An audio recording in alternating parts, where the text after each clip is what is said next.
very much. First of all, I'd like to thank the organizer Donia for giving me the opportunity to talk. And I think I visited KAIST more than 10 times, but still I cannot read Korean letters. So I think I cannot pass the quiz about Korean letters. Then you cannot go home. Oh, no, but fortunately, so I think you are going to give a quiz on Friday or at the end of I'm going to give it on Thursday. Okay. So what I'm going to talk about the symmetry of the symplectic toric manifold. My interest is so you have a Tn action torus and symplectic manifold. Not necessarily symplectic. My interest is suppose you have closed 2n-dimensional manifold with Tn action. But sometimes this action extends to compact regroup action. So I want to describe G in terms of the data of M. That's especially I'm going to take a symplectic toric manifold as M, or more generally, I'm going to take a torus manifold. But I worked on this subject more than 1 year ago, and I forgot what I did. So I think I'm getting old, and I easily forget what I did, and I think you can understand when you get older. So don't ask me severe questions. So anyway, so my motivation is the toric geometry. So first I review the toric geometry.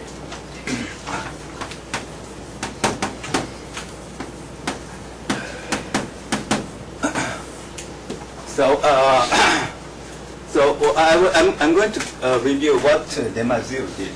Okay. And first of all, I defined the toric variety. So X and with C star torus action is toric manifolds. Toric variety. If X is a normal algebraic variety, and this action, this action has an open dense orbit.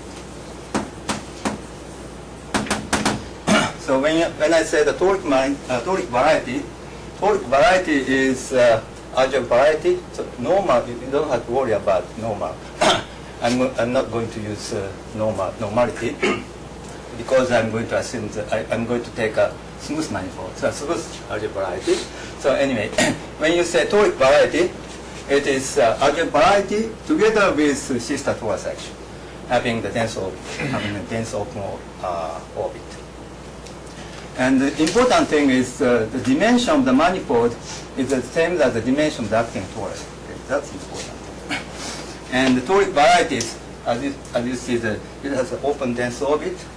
So almost, X is almost same as the open dense orbit, and you have you have orbits of smaller dimension. Okay, there are only finite many orbits.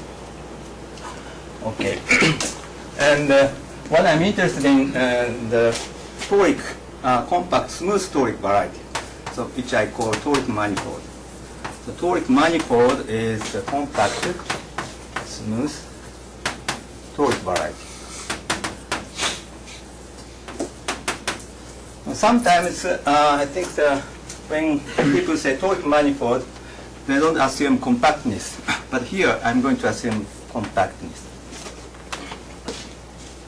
Okay, and the toric variety is not necessarily compact, and also it may have singularity, but I'm going to assume that I'm going to consider a toric manifold, compact smooth toric variety. So here are simple examples. The first example is a representation. SPN, standard representation of sister torus. This is the standard. Not necessarily standard, just representation, faithful representation. Faithful representation is an example of toric variety, which is not compact. And second example is CPM with standard sister torus action. The action is, so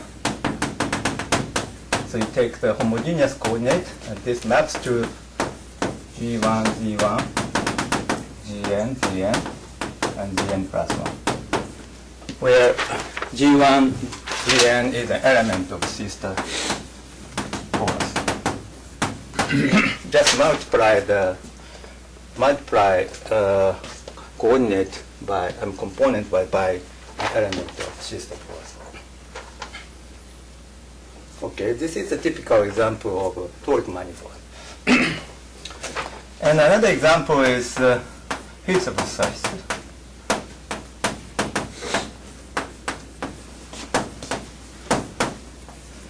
So Hills of surface is the total space of projective bundle of sum of line bundle over CP1. So particular P, you take A is to each integer, you get the Hills of surface. So projectivization of trivial line bundle plus A4 tensor product of the hop line bundle, gamma, over CP1, where gamma is hop line bundle,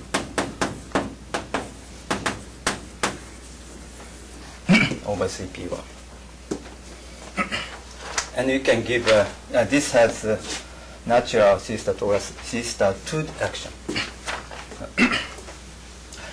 And if you iterate this construction, what I mean is you take a line bundle here, over here, Hills of surface, and take a trivial line bundle, and take within sum and projectify, then you get the complex three-dimensional toric manifold, and you iterate this construction. Okay? Then that is called a Bott tower. The Bott tower is also the toric manifold. And the fundamental theorem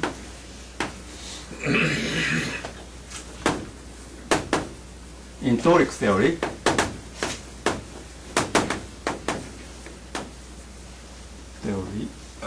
said that there is a one-to-one correspondence between the toric varieties of complex dimension n and the set of fans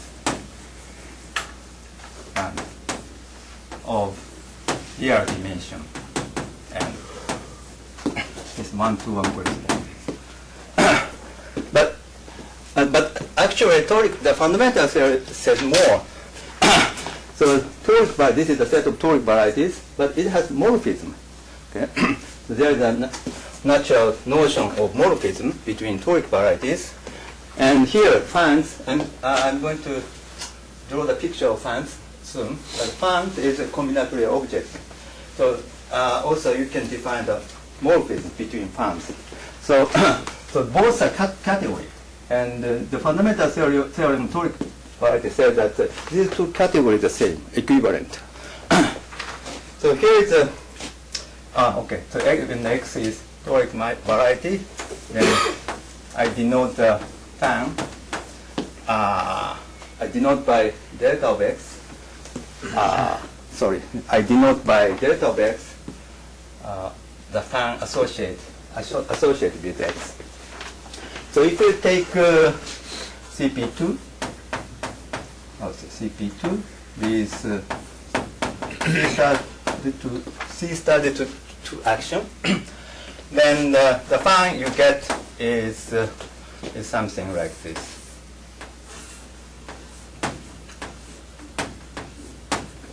And actually, you have lattice points here. This is a two-dimensional picture. You have lattice points, and you have three edge vectors B1, B2, B3, and two-dimensional cone. Something like this. And if you take the Hilbert surface with this type of direction, then the fan associated with Hilbert surface is something like this. Okay, let's take A to be 2. Then the fan is something like this. And okay, I take the primitive H vector. Okay, still also we have lattice points in here. Okay. The slope, okay, B1, B2, B3, B4. So phi is a collection of cones. And this slope corresponds to A. So this slope, since I took A to be 2, so this slope is negative 2. Huh? Oh, I'm sorry. This is, yeah, this is slope. 1, 2, 1, 1,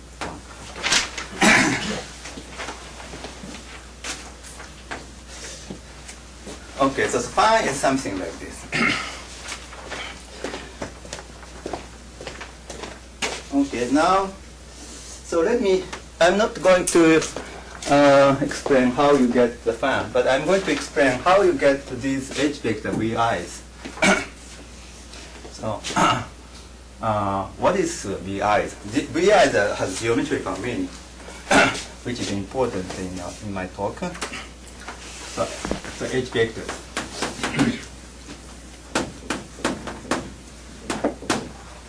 VI.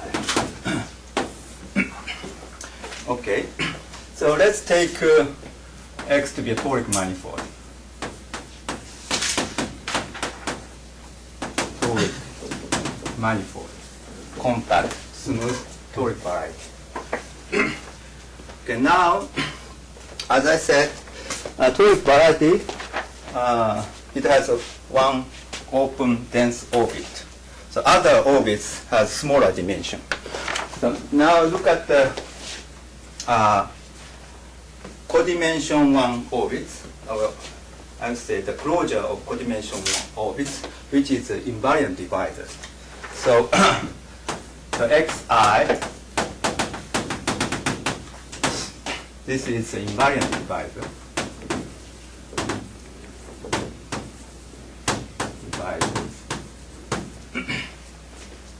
So invariant divisor means complex codimension 1 closed invariant submanifold.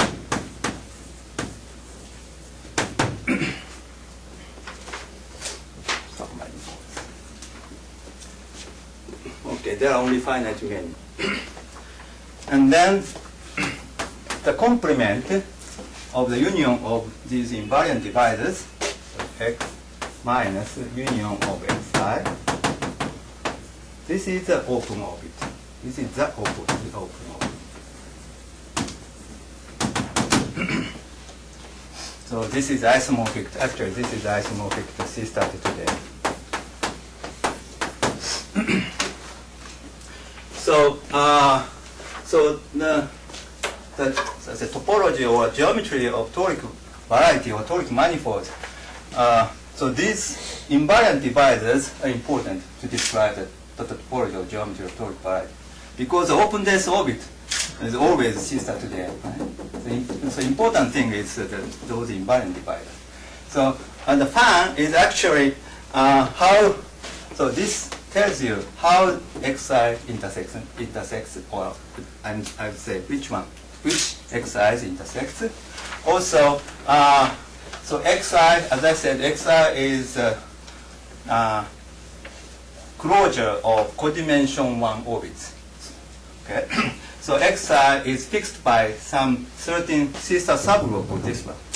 So, and this Vi describes the C star subgroup of C star torus, which fixes xi. Okay, so I'm going to tell VI. What VI? VI is actually this is the element of home of C star to C star torus. And this is the set of homomorphism from C star to the C star torus. Okay, and this is since this is a group, there's a multiplication here, so this set is a group, and this can be naturally identified with d to the n. How do you identify it? So if you take an integral vector,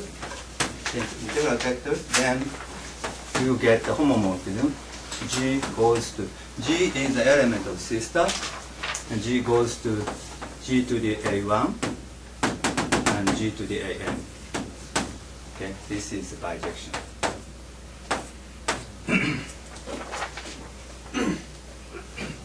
So, and the set of homomorphism can be identified with into the N. And VI, okay, so I erase this part. And VI, where I is from 1 to n. What is VI? So VI is associated, associated or attached to xi. It's associated to xi. So there are two conditions to define VI for xi. The first condition is VI, the image of C star by VI, because the C star subgroup for C star torus. So this fixes xi. That first condition. Okay, but you know, this doesn't determine VI because okay, suppose you take A. Okay, so suppose VI corresponds to A. Okay, but if you multiply, take 2 times A, and look at the homomorphism corresponding to 2 times A, the image is the same. So that this doesn't determine or characterize VI. So you need another condition to determine VI uniquely. So the other condition is VI G. So now you here is xi, and you look at the normal boundary of xi. Since this is a complex codimension 1, the normal boundary is complex line boundary. Okay, and look at the differential of VIG. This fixes, okay? This fixes xi. So VIG is rotate fibers, okay? So this is W. W is an element of normal bundle of xi. This is, as I said, this is line bundle. So this is, so we require that this is equal to GW. But here, this is just multiplication, scalar multiplication. Since this is complex line bundle, scalar multiplication by complex number makes sense. Okay. So these two conditions, if you require these two conditions, then VI will be uniquely determined by xi. Okay, now let me give an example.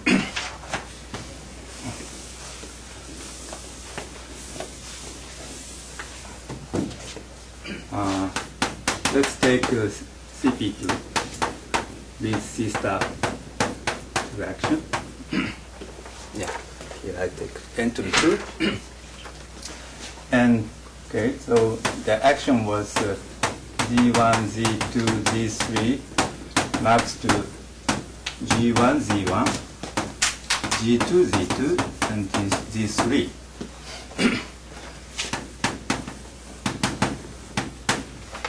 Okay, now look at what is invariant dividers.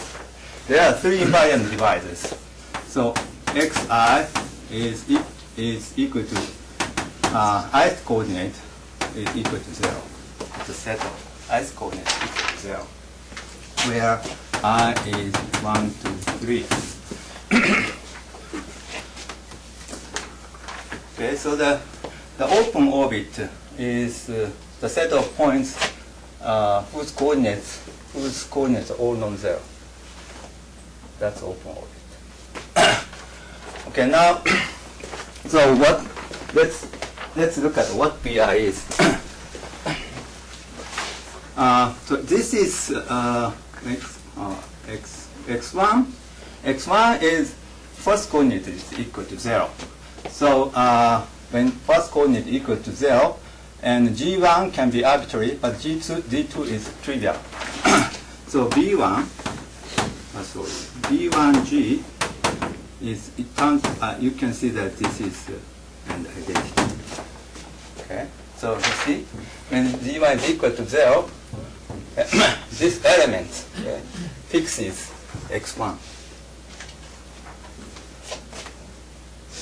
Okay.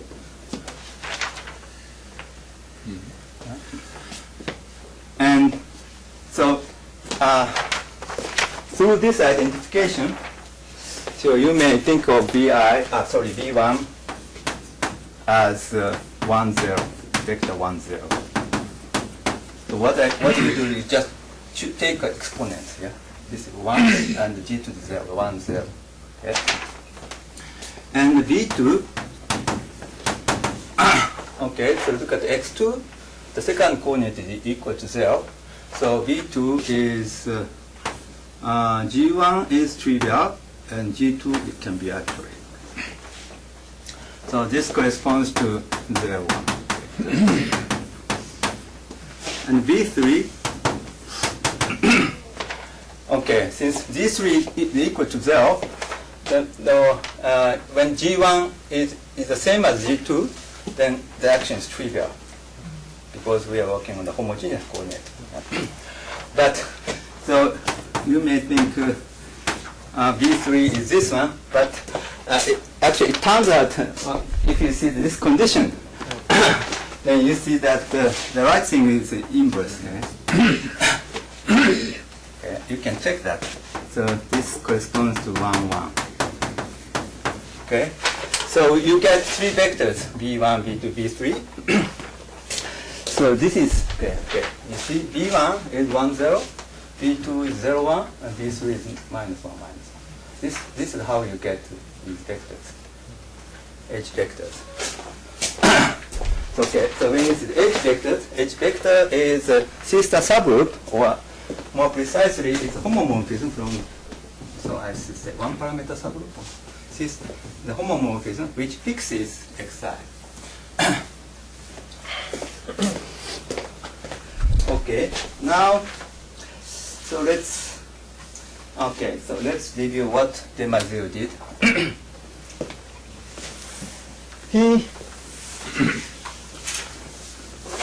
He did the sublighting. He proved the sublighting theorem. So X is toric manifold. Okay, toric manifold. And to consider the automorphism of X. Okay. So I mean the variety automorphism. Or you may think of it as a holomorphic automorphism. It's the same, but because our manifold is compact. So it is known that this is a finite dimensional complex algebraic group.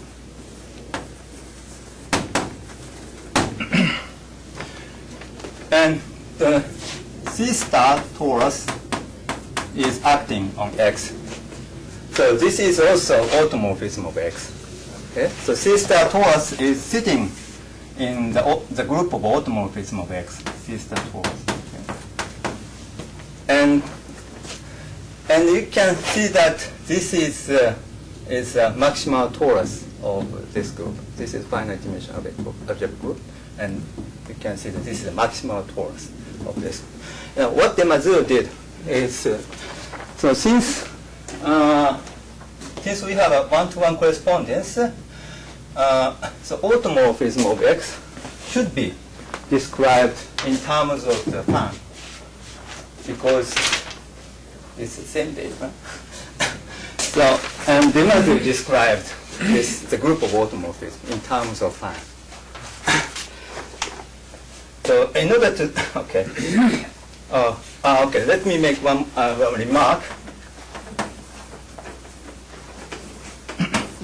So here we took the compact, right? Compact smooth toric variety.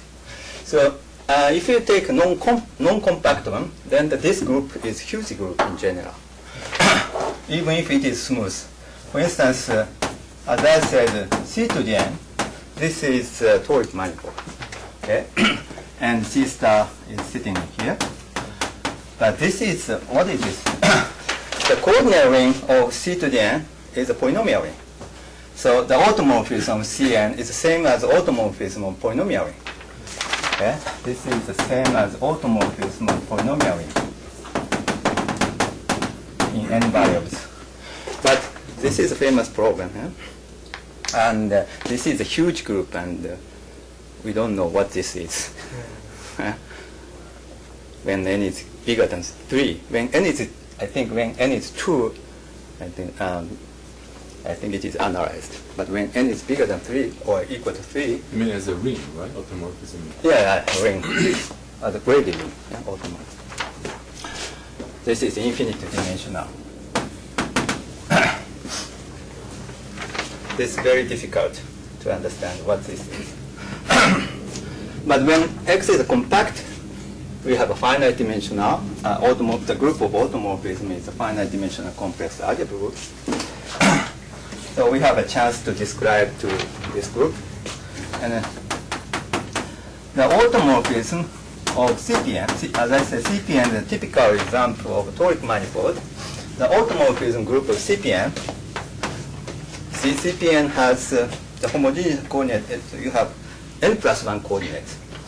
So general linear group, GL n plus 1 C, naturally acts on CPN, okay, as a linear transformation. And that scalar matrix acts on here trivially, because we are working on homogeneous coordinates. Scalar matrix acts here trivially. So you have to divide by scalar matrix. Divided this by scalar matrix. This C star means scalar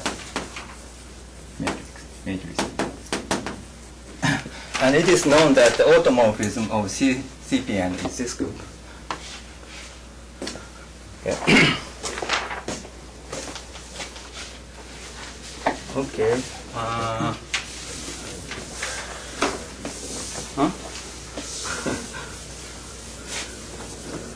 Okay, and so what de Mazur did, he did many things, but one thing which he did, one thing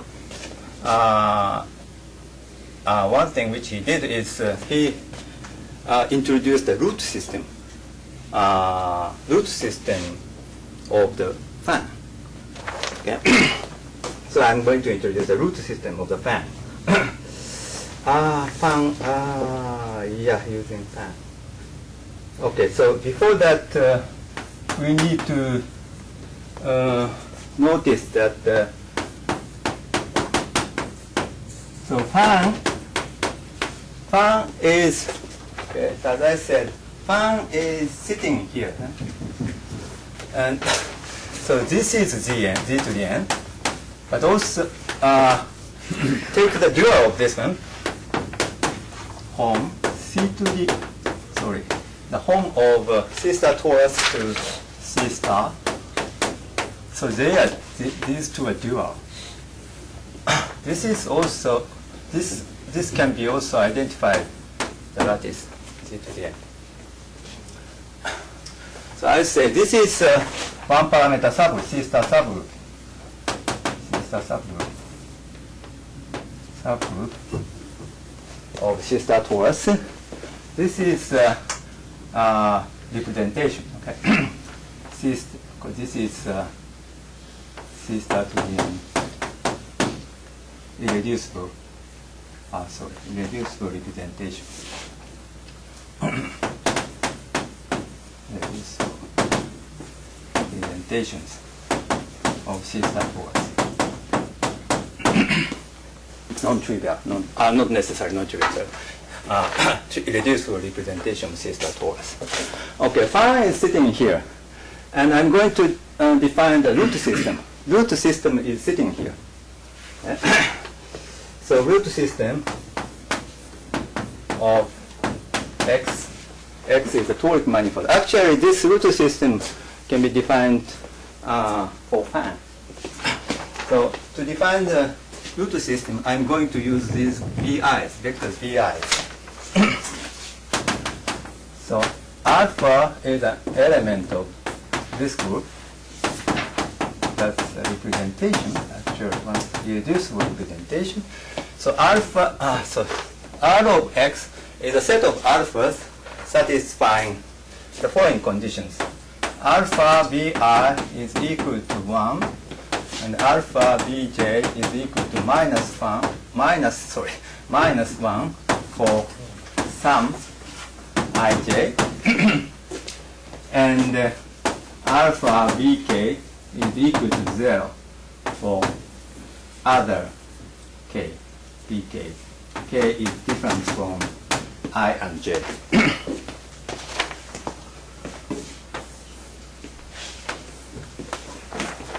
Okay, so this pairing, okay?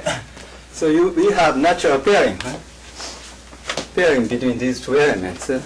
So when you it's a natural pairing between these two. So one makes sense. When you take the pairing, what you get is home from here to here and from here to here. So this star. This is isomorphic to the integers. Okay, so alpha is the set of elements in here satisfying these conditions. Okay, let me give an example. It turns out this is a root system. This is a root system. And phi is a correction cones, but what we used is only the edge vectors. We didn't use higher dimensional cones, only edge vectors to define the root system. So okay, so let me give an example. When the phi is when you take the phi of CP2.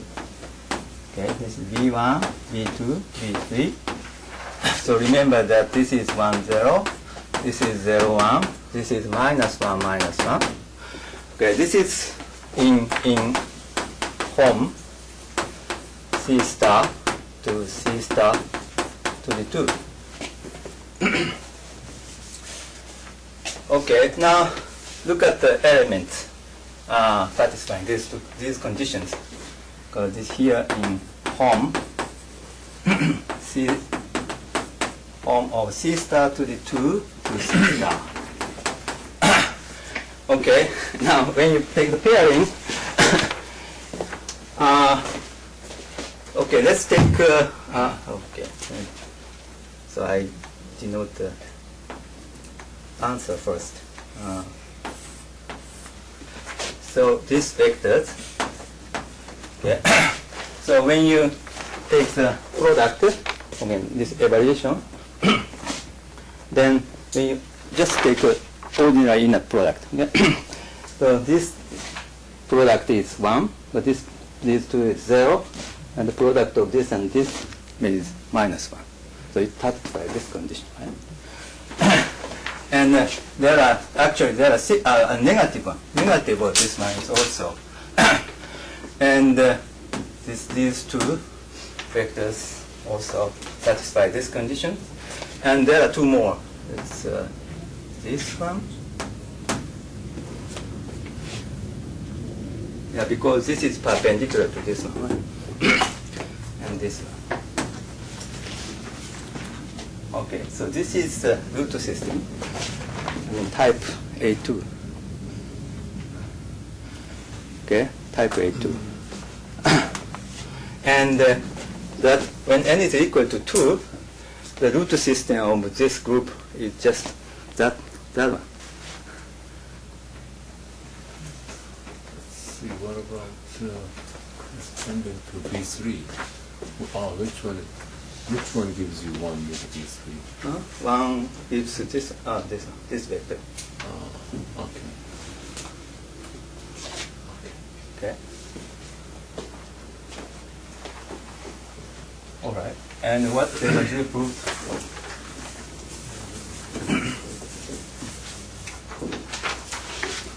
Here is the theory of Topology. So let's consider the identity component of the group of automorphism. So, so by general theory, you can write this as the same direct product of the unipotent part and reductive part. This is the reductive part of this algebraic group, and this is unipotent.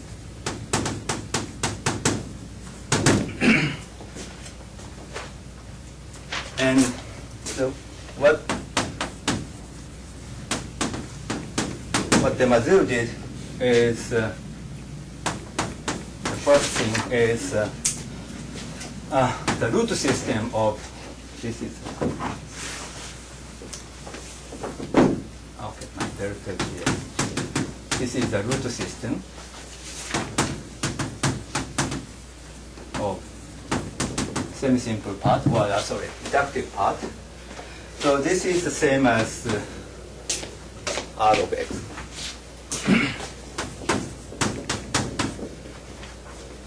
And he also analyzed the unipotent part, but I'm not going to explain what this is. And connected component, so this is the connected part, connected component of the group of automorphism of X. And the connected component of the group of automorphism can be described in terms of fan. And there is a bijection, the automorphism of the fan divided by the Y group of this same simple part, reductive part. The Y group is acting, I'm not going to explain, but the Y group of this one is acting, induces the automorphism of, induces the automorphism of fan. So this describes the connected components, connected component, or mapping class group of X. For instance, when the fan is this one, you have automorphism just to reflect this way, okay?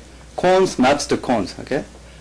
This cone goes to this cone's itself, and edge goes to here, and this edge is fixed. So this is the automorphism fan. Okay. So what I wanted to do is I wanted to consider the topological version or symplectic version of this theory. So now.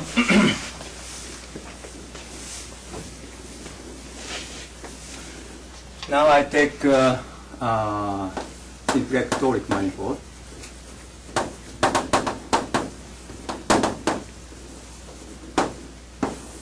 So this group of GS, you mean this normalizer of GS inside automorphism quotient by GS, or what do you mean by this one? Group? Yeah. So Y group is it's a subgroup of this. Subgroup. It induces the automorphism of the fan.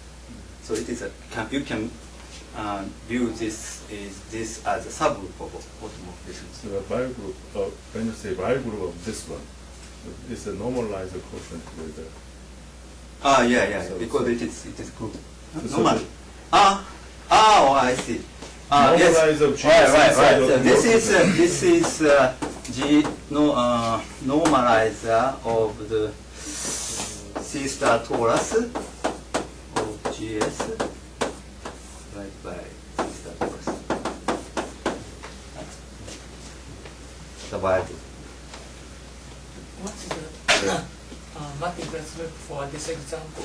This example, okay. So automorphism group. This is, as I said, order 2. Order 2. But this is also order 2. So it's going to be trivial. It's going to be trivial. So that automorphism group of CP2, as you see, this is connected. The group is connected.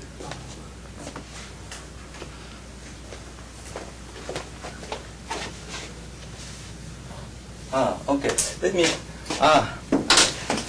I'm not going to give any proof. Taras said, good talk should contain at least one proof. But there's no proof in my talk. Okay. Let me explain why you get this condition. Very roughly. So if you have okay, something about root, then it does corresponds to alpha corresponds to some say G alpha. It's contained in okay. And C star torus is sitting here. Okay, so and the quotient, how to say, the quotient of this group by the C star torus is CP1. Okay? So okay, so you have alpha, and look at the while group. That's order 2 element. Okay, and while group, since while group preserves C star torus, and you see how while group acts on X. We had M invariant divisors. Okay, and while group, you can see the while group, that's order 2, that interchanges invariant divisors, permutes, I say, permutes invariant divisors. But you can see that only 2 invariant divisors are switched, but the others are fixed. Okay, that corresponds to these conditions. Okay, this means the element while group associated with alpha interchanges xi. It's a invariant divisor corresponds to vi, and xj is an invariant divisor corresponds. So this while group interchanges xi and xj, but fixes other invariant divisor. Okay, that's good. You can see that. That's why you get this condition.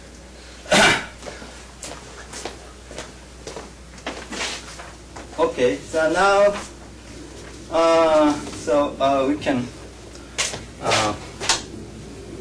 consider the symplectic version of de Mazur's theory. Now I take symplectic toric manifold.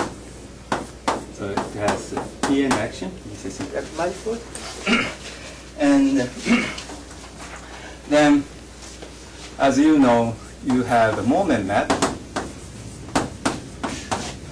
It's the map from manifold to the dual of the real algebra of the torus.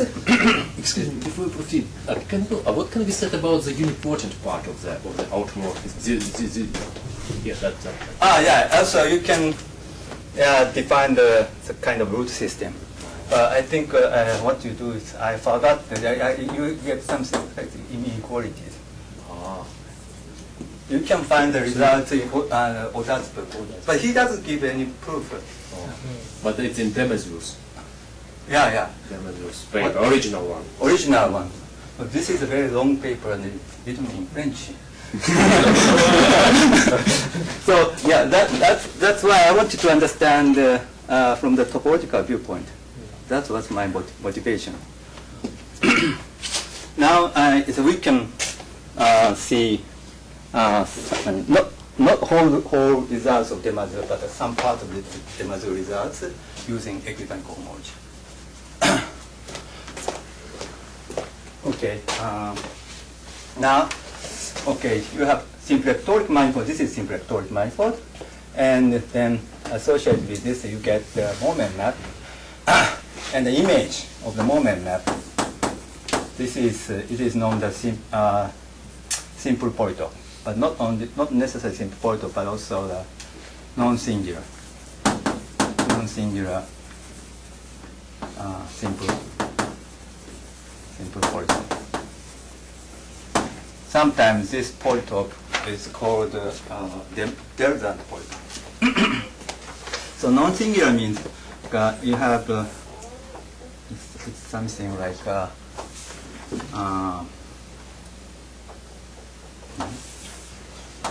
triangle, okay, and right angle, and these two edges has the same length. How do you say in English? Isosceles. Isosceles. Yeah, isosceles. Cells, right triangle. No, two with same Image and also isosceles. isosceles. But also right angle. Nobody knows that isosceles correct.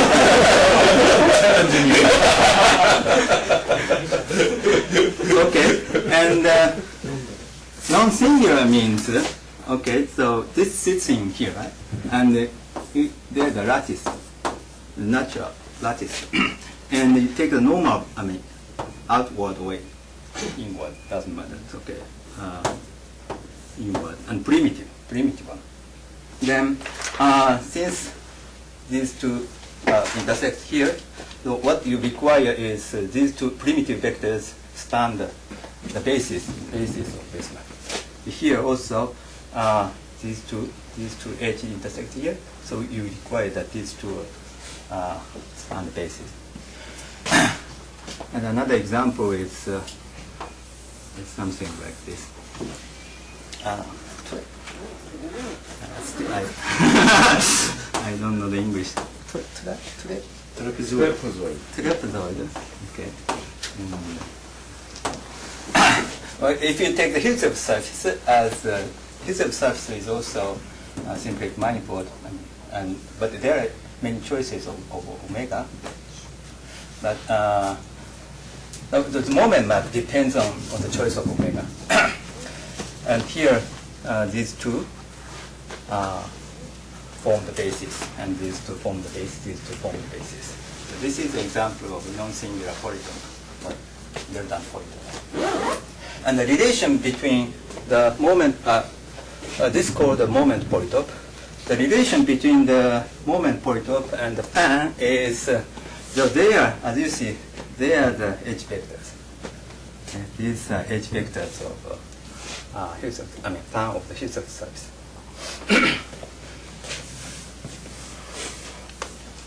So this contains all the information of pan. Actually, this is you can it turns out this is a projective toric manifold.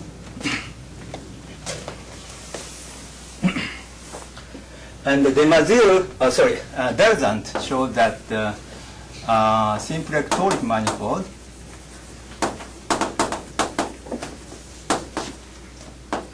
a set of symplectic toric manifolds bijectively corresponds to the non-singular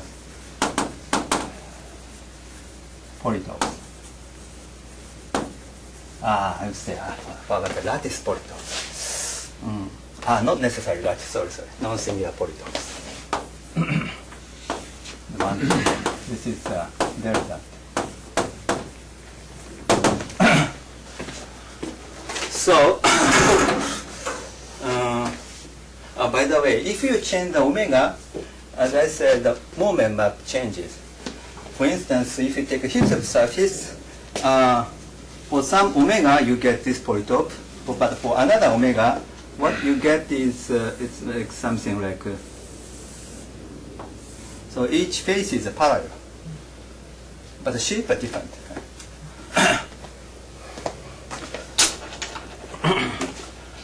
Okay. Now what I wanted to do is I wanted to see the group of symplectic morphism.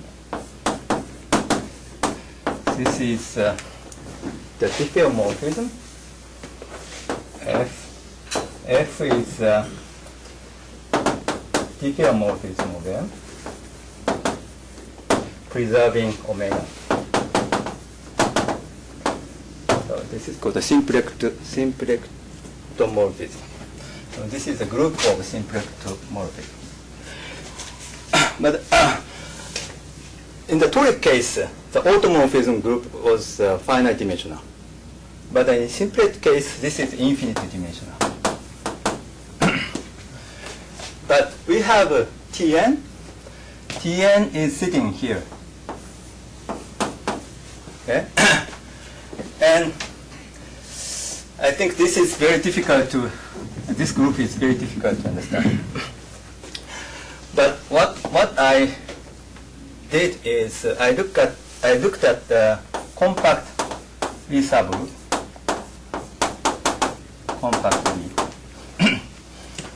Lie subgroup, and so I wanted to describe this G in terms of the moment polytope. Since there is a one-to-one correspondence, so moment polytope contains all the information of simplex toric manifold. So this group should be described in terms of moment polytope, but that's very difficult. But we can describe compact Lie subgroup, which contains a given torus.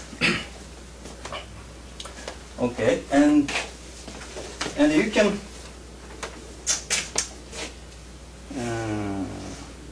okay, and so P is non-singular polytope.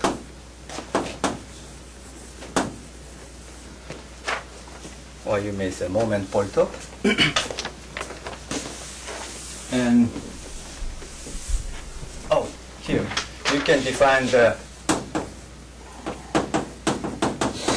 root system for moment polytope. The definition is exactly the same as this one. So R of P, but instead of taking the sister torus, we take the compact torus. Just compact torus, take a compact torus. And instead of sister, we take S1. But this is also isomorphic to Z to the N. Okay? And the other conditions are exactly the same as the Toric case. K is not equal to And this is the root system associated with non-singular polytope. And BIs are the... Oh, sorry, yeah, BIs are this normal vectors to facets. Primitive normal vectors. And, okay, so we have something, we can prove something which is analogy of the Masuda result, but not like this. More, this is very beautiful result, but mine is not so beautiful. So we take simplex toric manifold.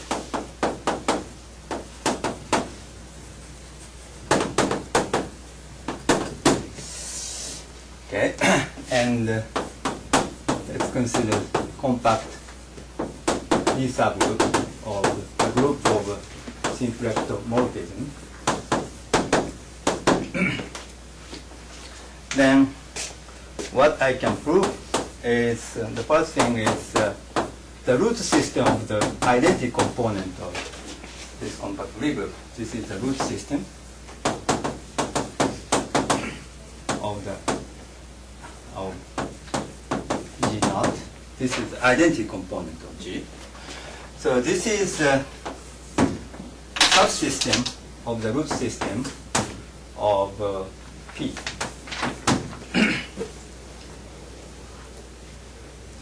Also, I forgot to say. So this is also thing. So you can decompose. This is not necessarily reducible, and you can decompose this root system into the sum of irreducible root system, and then only type A appears. Only type A. Type A. Type A appears. In the Toric case, the same is true for Toric case. And so this root system, What do you mean? Only type A. when you decompose this root system into the irreducible root system, then only type A. Is there a geometric reason why? Yeah, there is. Okay, that's one. And another thing is, look at the connected component, mapping class group. We have the injection from this quotient to the quotient of the automorphism of polytope by the wire group of the identity component of G. I didn't define the automorphism group of P, but you can guess what it is. This is the automorphism. Okay, and the third thing is there is some kind of maximal compact Lie group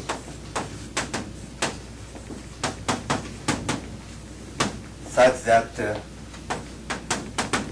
equality attained, such that the root system of G max is exactly the same as the root system of P, and also this injection is bijection. G max, let's see, B is bijection.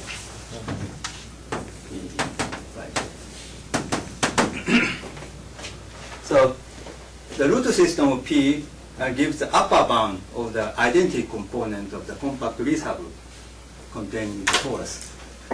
And this P gives the number of, the connected component. The upper bound gives the upper bound of connected components.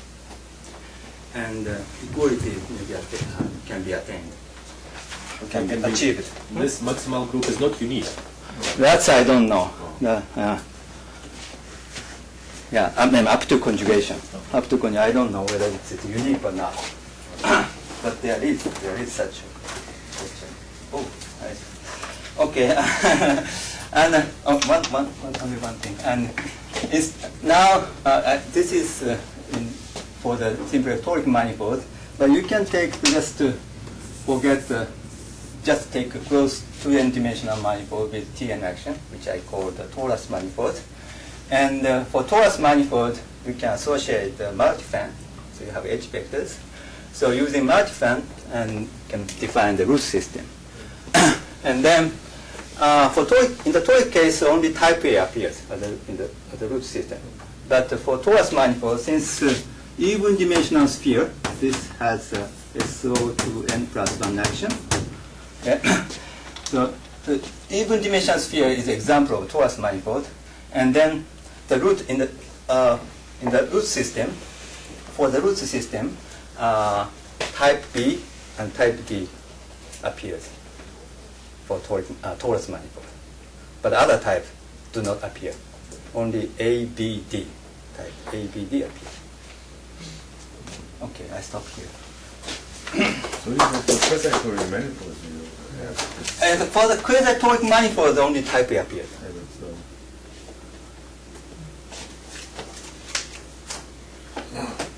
Do you have any questions?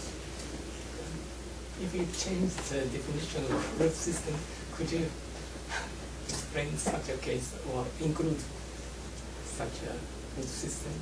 That's I forgot. You mean in toric, like this case? Yeah. Yeah. Why you get the type B and type D? I think the definition was something you allowed here. I think plus minus or plus minus and plus minus. Also, not only this type, but also only one happens. The others are zero. Yes. But the definition of the root system is similar to this.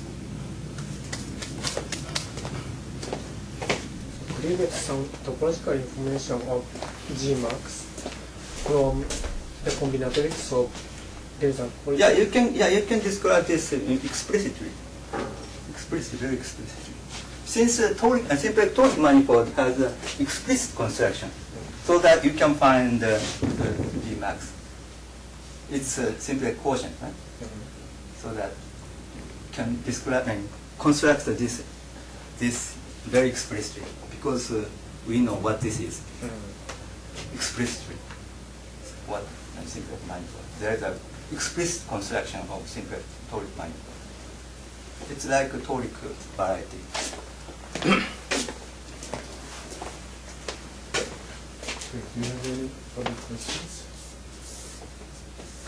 Okay, then let's thank the speaker.